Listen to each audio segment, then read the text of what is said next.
Kementerian Koperasi dan UKM menargetkan penyaluran pembiayaan untuk sedikitnya 1.000 koperasi desa merah putih dapat terrealisasi pada akhir bulan ini.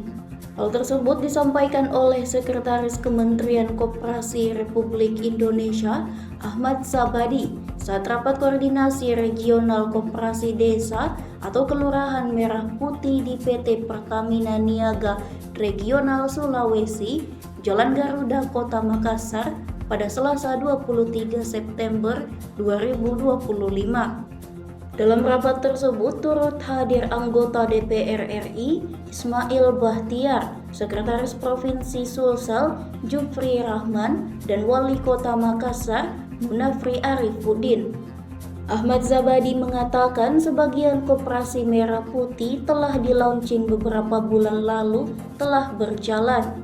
Ia mengaku proses pembiayaan membutuhkan waktu karena melibatkan sejumlah tahapan penting seperti penyiapan proposal, sarana pendukung hingga lokasi kegiatan. Namun pemerintah memastikan tahap operasional terus dipacu. Kedepan, kata dia, program ini akan terus dipercepat agar dapat menjangkau lebih banyak koperasi.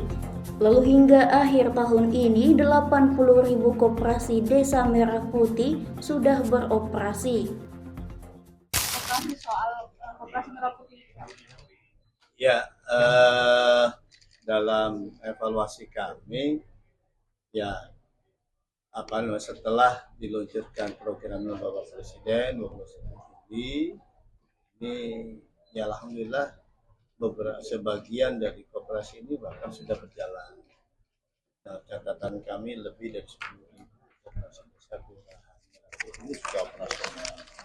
Meskipun kemudian dari sisi pembiayaan karena memang membutuhkan satu proses penyiapan, karena nanti harus menyiapkan proposalnya, kemudian menyiapkan juga dari sisi sarana tempatnya dan seterusnya. Ini memang memerlukan waktu. Dan insya Allah ini kan kita saat ini memang memasuki tahap operasional,